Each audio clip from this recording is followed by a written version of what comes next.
Selamat siang Bu Wanti. Saya Maria Beatrice, kelas 11 AK4 absen 15. Jadi di sini saya akan mempresentasikan tentang ancaman terhadap Ipolek Sosbudhankam dan strategi mengatasinya. Yang pertama, ada ancaman terhadap ideologi negara dan strategi mengatasinya. Nah, ancaman terhadap ideologi itu ada sikap apatis terhadap pemerintah, terus kurangnya kecintaan terhadap produk dalam negeri, kemudian juga ada pemberontakan PKI dan pemberantasan gerakan separatis dan menumbuhkan rasa patriotisme. Nah, strateginya untuk mengatasinya itu yang pertama adalah pemberantasan gerakan separatis. Yang kedua adalah peningkatan rasa patriotisme.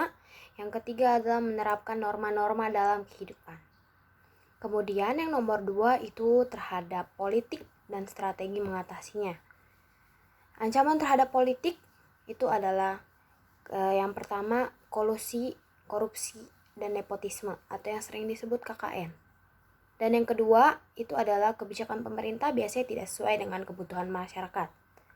Yang ketiga adalah kurangnya supremasi hukum.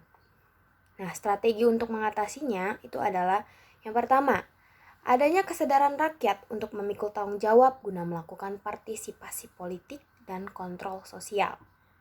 Kemudian yang kedua adalah menanamkan aspirasi nasional yang positif yang mengutamakan kepentingan bangsa.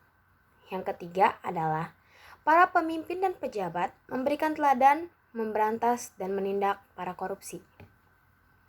Yang nomor 3, ancaman terhadap ekonomi dan strategi mengatasinya.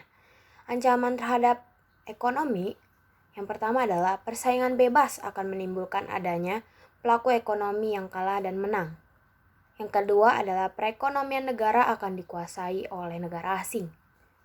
Yang ketiga adalah Indonesia akan kedatangan produk asing karena menurut adanya perdagangan bebas yang tidak mengenal batas. Nah, strategi mengatasinya itu adalah peningkatan daya saing ekonomi, kemudian peningkatan laju ekspor, dan terakhir adalah perbaikan infrastruktur. Nah, soal nomor 4 itu ancaman terhadap sosial budaya dan strategi mengatasinya. Yang pertama, ancaman terhadap sosial budaya. Itu ada ancaman yang berisi isu-isu kebodohan, ancaman yang berisi isu-isu keterbelakangan, dan juga ancaman yang berupa isu-isu ketidakadilan. Nah, strategi untuk mengatasinya itu adalah berpegang teguh pada ideologi Pancasila, kemudian membuat kebijakan wajib belajar 12 tahun. Terus menggunakan produk-produk dari dalam negeri. Nomor 5 adalah ancaman terhadap pertahanan, keamanan, dan strategi mengatasinya.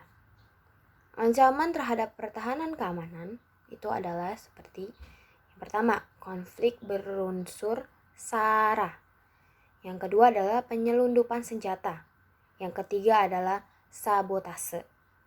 Nah, strategi untuk mengatasinya itu adalah memperkuat pertahanan antar rakyat, terus senantiasa hidup rukun satu sama lain.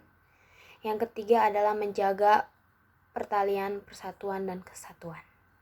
Sekian dan terima kasih.